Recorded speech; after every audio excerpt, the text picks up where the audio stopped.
Assalamualaikum warahmatullahi wabarakatuh. Saya Selvida Wiryodria, NIM 22040003.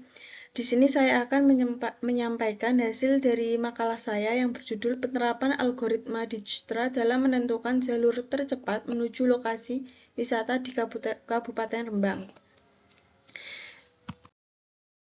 Yang pertama, saya akan membahas tentang pendahuluannya, yaitu pentingnya navigasi digital untuk wisata Rembang. Kabupaten Rembang dengan luas wilayah lebih dari 1000 km persegi menyimpan beragam daya tarik wisata, dari wisata alam hingga sejarah. Namun, kendala utama yang dihadapi wisatawan adalah ketidakadaan sistem navigasi yang memadai. Mereka sering kesulitan untuk merencanakan perjalanan antar lokasi yang tersebar luas.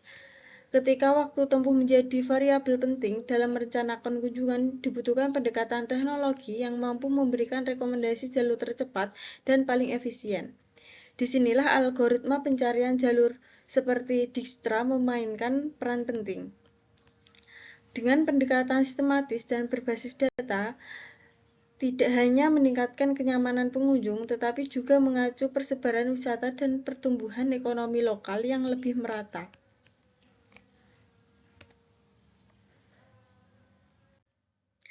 Kemudian permasalahan dan solusi algoritma Dijkstra.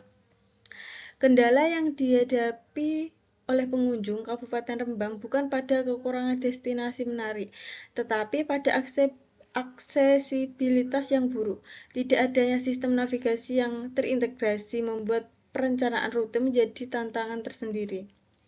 Untuk menjawab tantangan ini, algoritma Dijkstra dapat diimplementasikan karena algoritma tersebut bekerja dengan mencari lintasan terpendek melalui proses perbandingan jarak dari simpul satu ke simpul lain.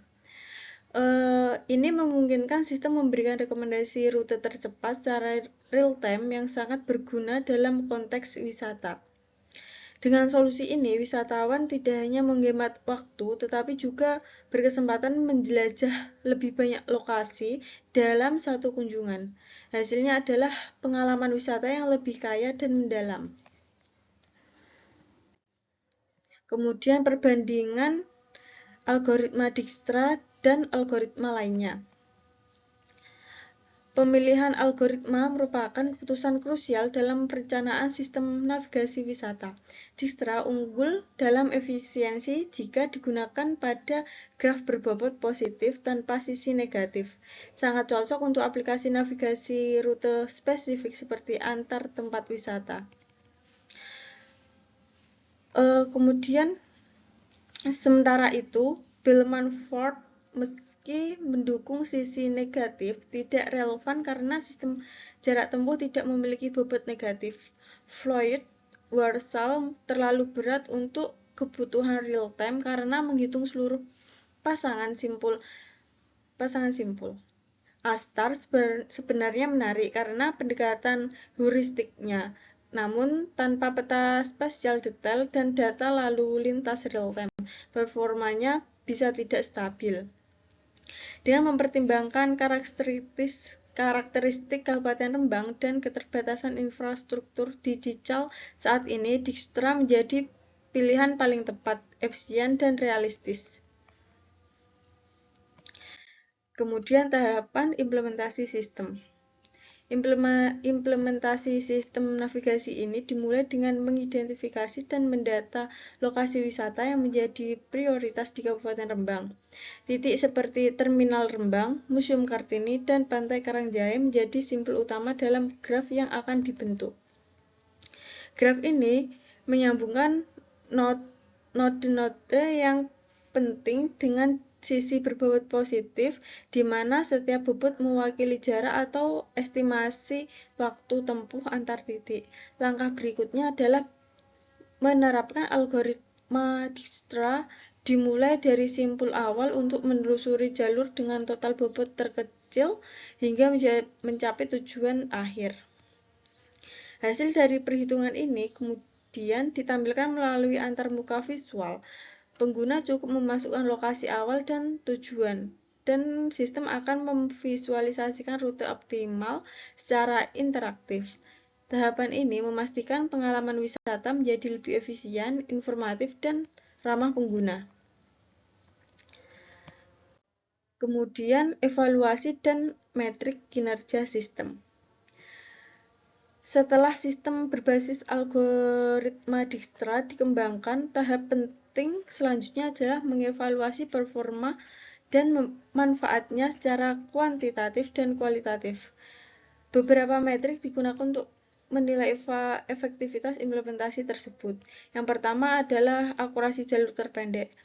Seberapa dekat rute yang dihasilkan dengan rute terbaik menurut navigasi umum atau kenyataan di lapangan. Kedua, waktu komputasi yang penting untuk memastikan sistem memberikan hasil dalam waktu cepat. Sistem juga dinilai dari kemampuannya merespon dinamika seperti perubahan lalu lintas. Terakhir, aspek kepuasan pengguna menjadi indikator utama keberhasilan sistem yang dilihat dari persepsi terhadap kenyamanan dan kejelasan panduan yang diberikan.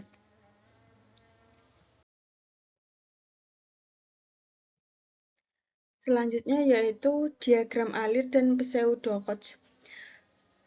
Logika kinerja algoritma Dijkstra dalam navigasi wisata. Untuk memahami bagaimana sistem menentukan rute tercepat, penting melihat alur proses internal algoritma Dijkstra. Diagram ini menggambarkan proses dari analisis hingga pencarian solusi dengan logika yang efisien dan berulang. Pseudo-Koch menyederhanakan algoritma ke dalam langkah-langkah logis seperti inisialisasi jarak setiap simpul, pemilihan simpul dengan jarak minimum, evaluasi dan pembaruan jarak ke tetangga, hingga rekonstruksi jalur setelah mencapai simpul tujuan. Pendekatan ini memungkinkan sistem bekerja secara deterministik dan andal dalam menentukan rute tercepat, dengan hasil akhir berupa daftar simpul dan jarak total yang telah dikalkulasi secara optimal.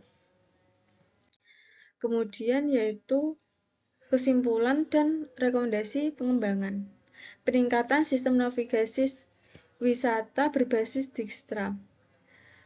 Penerapan algoritma Dijkstra terbukti memberikan kontribusi signifikan dalam menyelesaikan permasalahan navigasi wisata di Kabupaten Rembang. Sistem ini mampu memberikan rute tercepat dengan akurasi tinggi, sehingga meningkatkan kenyamanan wisata dalam menjelajah lokasi-lokasi unggulan di daerah tersebut.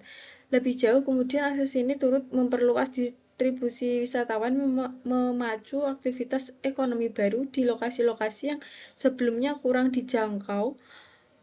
Meski demikian, sistem masih menghadapi tantangan seperti kurangnya data spasial real-time dan infrastruktur peta digital yang terbatas.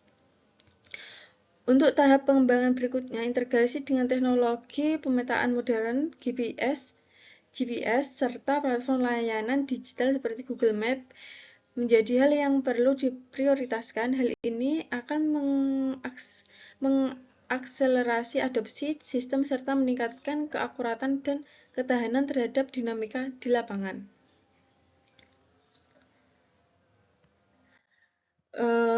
Sekian presentasi dari saya.